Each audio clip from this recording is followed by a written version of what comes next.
Standard and dilute solution. Hello, lovely people.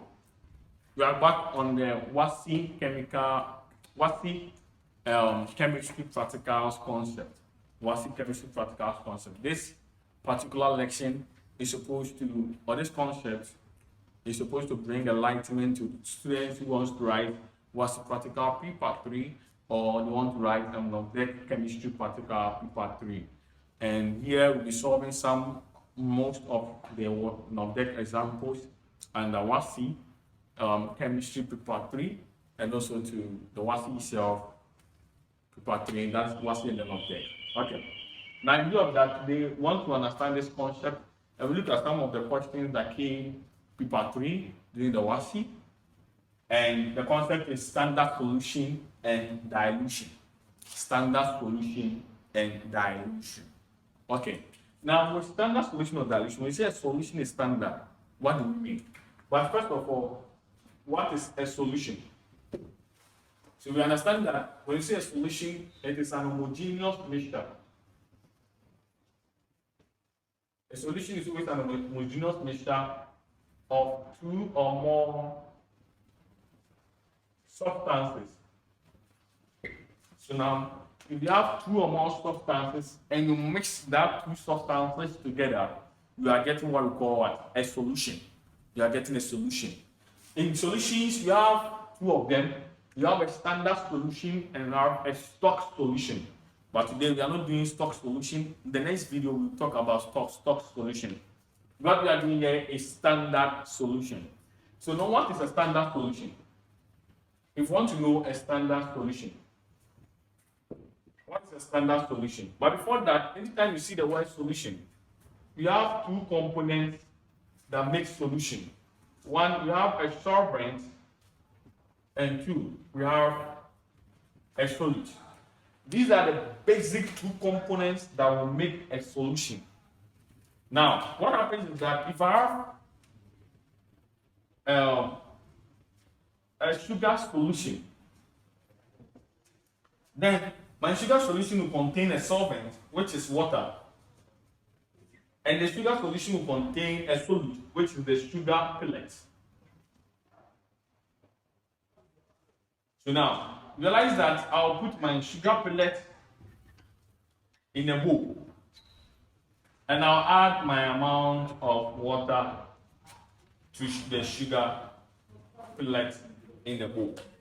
Now, when I add it and I mix it, what I finally have is what we call what? The sugar solution. Good. Now, how do we say a solution is standard? Or when do we say that a solution is standard?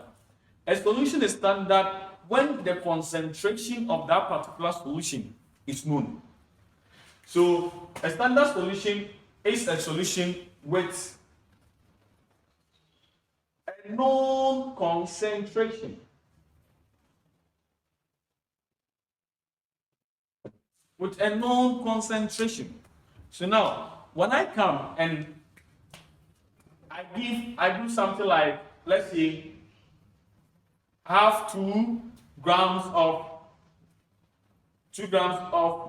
my sugar, and I have, let's say, 100 dmp of my water, and I add the two of them to form a solution in this bowl, and 2 on 100, I'll get 0.02 mole per dmp. And I know this concentration, that my solution here is having this concentration. I know the concentration of this solution. Then my solution here now becomes a standard solution. A standard solution. So, practically, when you get into the labs, what happens is that when any reagent bottle you see over there has a particular concentration, or there is on it the concentration of the particular solution in that particular reagent bottle. So on the reagent bottle, you will always be seeing the concentration of the solution in the reagent bottle, and that makes that solution a standard solution. If the concentration is not known, and we have to do something to that solution to know the concentration, then the such particular solution is a stock solution. If the concentration is not known, but we have to do something to it by dilution, some dilution principles to know the concentration of that particular solution, then we are having a stock solution. So now, what is dilution? When we say dilution, what does it mean? So dilution simply means if I have my standard solution and I want to decrease the concentration, I dilute the solution. If I have my standard solution and I want to decrease the concentration of the solution, I dilute it. So for instance, if I have this amount of sugar and I have this water, and I come add another 5 dm cube of water, I come add another 5 dm cube of water to it, then what happens is that I am decreasing the concentration, because if I have another 5 dm cube, the total amount of water now becomes 100 plus 50 dm cube, which is 150. And the concentration now becomes 2 on 150. That will give me, I think, 0.0,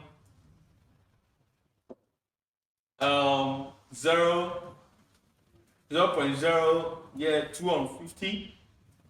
0.0, so 0.0, I think, is it 7 something or 2 something? Yeah. And realize that 0 something, realize that the concentration will decrease. So anytime I have more solvent in a particular amount of solute, you realize that I am decreasing my concentration, and it's called dilution. So we can dilute a standard solution. So if I have a standard solution of, let's say, X mole per dm cube, a specific concentration, and I dilute the standard solution, what it means is that I am adding some amount of solvent, or let me say water, to that known standard solution, that known concentration of the solution. And when I do that, there is a decrease of the X mole per dm cube. So the concentration of this one now decreases. Okay, so now the concentration is decreasing. The concentration is decreasing. Then what happens is that after dilution, there are 2 things you are supposed to take note. Anytime you dilute something, there are 2 things you are supposed to take note. One, there is a decrease in concentration.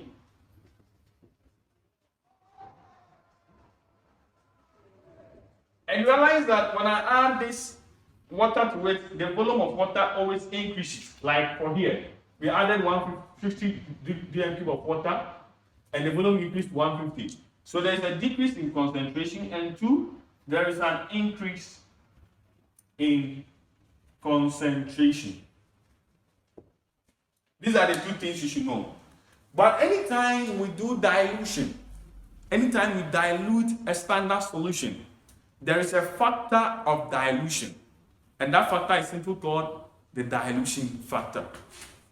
There is a factor of dilution. Now, what is the dilution factor? When we say a dilution factor, what is a dilution factor?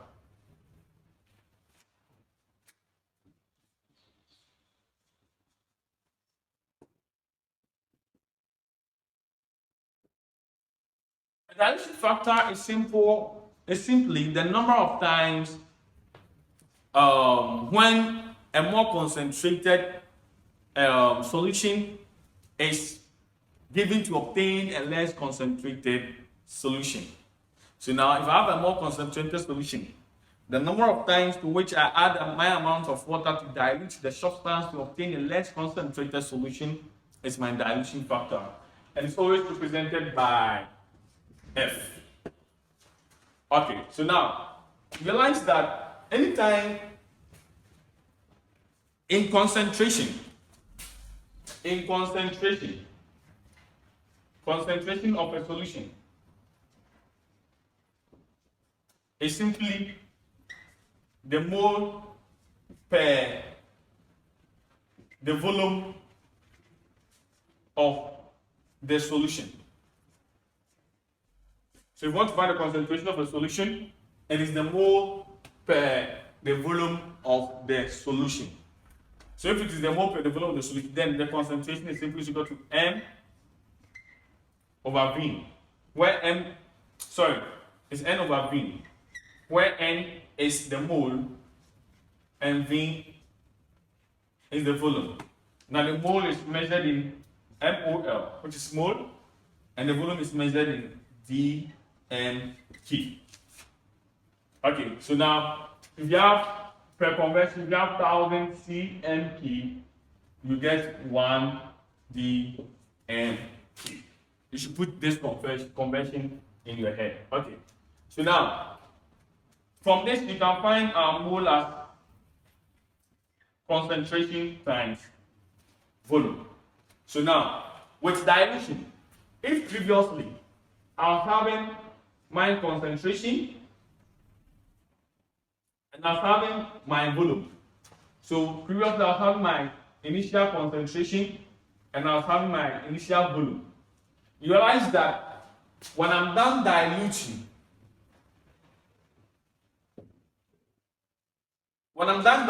it, the concentration will obviously decrease. So there will be a change in the concentration. So I have a final concentration, and my initial volume also has changed because the volume would increase. So I have a final volume as well. So this is my substance A, and let's say this is my substance B. I get substance B after I diluted substance A. So I'll be getting an initial concentration, initial volume, and after my dilution, I'll be getting a final concentration and a final volume.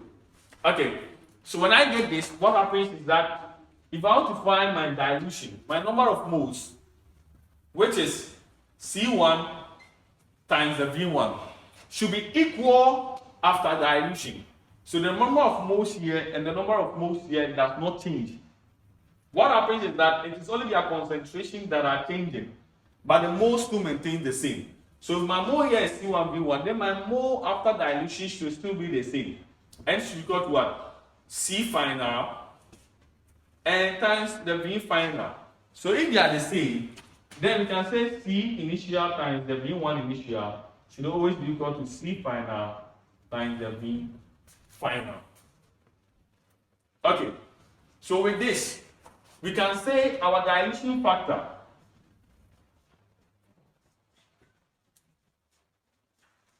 from here, our dilution factor, which is F, simply is equal to V initial divided by V final. V final divided by V initial should be equal to C initial divided by C final. So from here, what you can say is that you can say C1, we divide both by CF, divided by CF should be equal to, we divide both also by what? V, so we get VF should be equal to what? V initial. And this is equal to your dilution factor. This is equal to your dilution factor. Okay, let's take two typical Wassce questions and let's look at how we deal with it under standard solutions and dilution.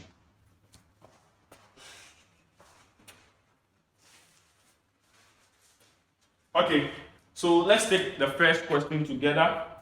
Which is Wassce May June 2012 part B.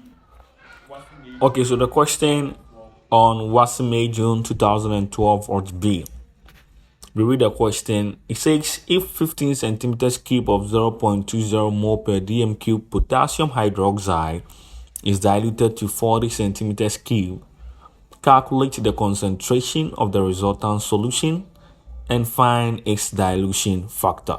Okay, so from the question, we are having our initial volume of 15 centimeters cube, we are having initial concentration of 0.20 mole per dm cube. And we said this solution was diluted, and after the dilution, we had our final volume, which is VF as 40 centimeters cube. And the question is asking us to find the concentration of the resultant solution and also to the dilution factor. So now what happens is that we already have a solution that was containing 15 centimeters amount of water, and the concentration was what? 0.20. And now we diluted it to find a different thing, and when it came, the final volume now became 40 centimeters cube. So how do you find the concentration of the final solution? And that concentration of the final solution is the resultant, the concentration of the resultant solution. So now here we have to find CF. And let's say CF is X. We don't know. So how do you go about it? So from mole, say mole is equal to C1 CV. And we identify that the C1 V1 is equal to CF VF. Okay, so we want to find CF. So therefore CF, making CF the subject becomes C1 V1 divided by VF. And this one gives you C1 is 0.2 multiplying V1, which is 15. So now I have to change the 15 to dm cube. So 15 centimeters cube is the same as 0.015 dm cube. And 40 centimeters cube will give you 0.04 dm cube. So therefore this one is VF here, because this one is in dm cube, you have to change it to dm cube. So it becomes 0.015 all divided by VF, which is 0.04. So when you do this, you are getting your CF to be 0.075 mole per dm3. So now, when you realize it, what you can say here is that you realize that the C1 here was 0.20, but after the final solution was what? So after dilution, if you get an increase in your concentration, it is wrong. You should know you are wrong. The concept is that after dilution, concentration decreases and volume increases. Okay. And the question says we should find our dilution factor. It says we should find our dilution factor F. Okay. So our dilution factor F, which is equal to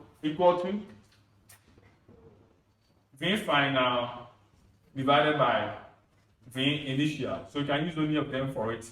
And what is our V final, which is 40 centimeters cube divided by our V initial, which is 15 centimeters cube.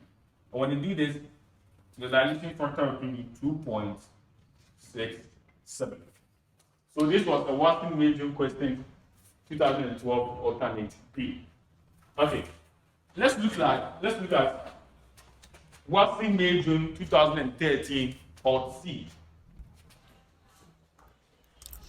150 centimeters cube of 0.15 mole per dm cube potassium hydroxide was diluted to 0.125 mole per dm cube. Calculate the volume of water added to the original solution to dilute it.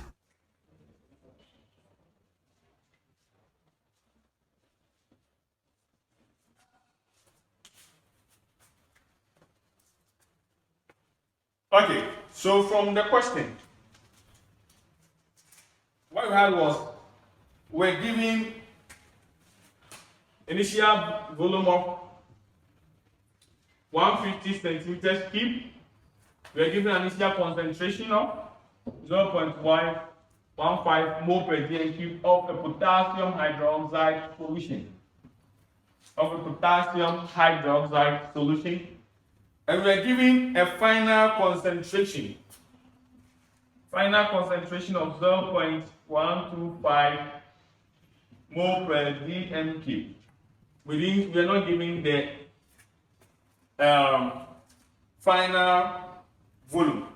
We aren't giving the final volume. And now we are asked to calculate the volume of water added to the original solution to dilute it to this final concentration. So now what happens is that these are the initial ones, 150 centimeters cube and C1, which is 0.15 solution. And we diluted it to have a final concentration of 0.125. And you obviously know that before we can dilute, we add some amount of water to the initial concentration.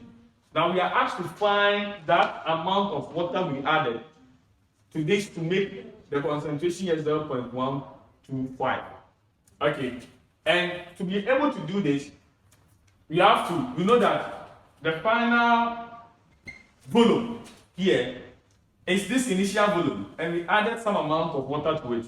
So the final volume is always equal to the initial volume plus some amount of water we added. I get it. So this amount of water we added is what we are interested in. So therefore, we can say that Vf is equal to V1 plus H2O.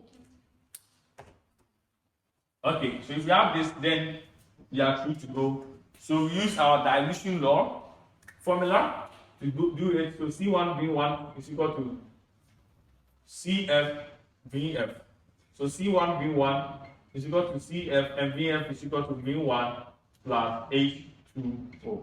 So making H2O the subject, you get the amount of H2O should be equal to C1V1 all divided by CF minus V1. Okay, so from here, if you make H2O the subject, this is what you are getting. And you know that here, this one gives you 0.15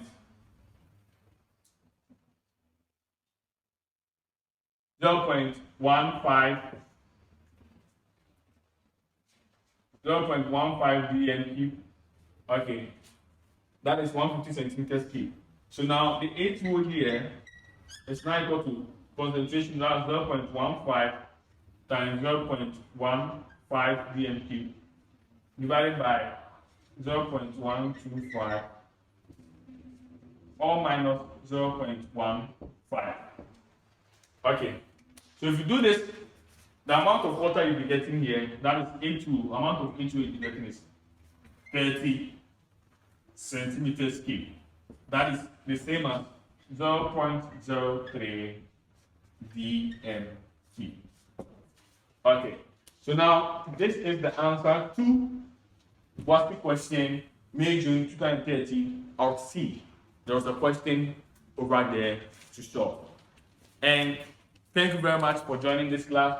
Let's meet in the other concept of Wassce chemistry practicals.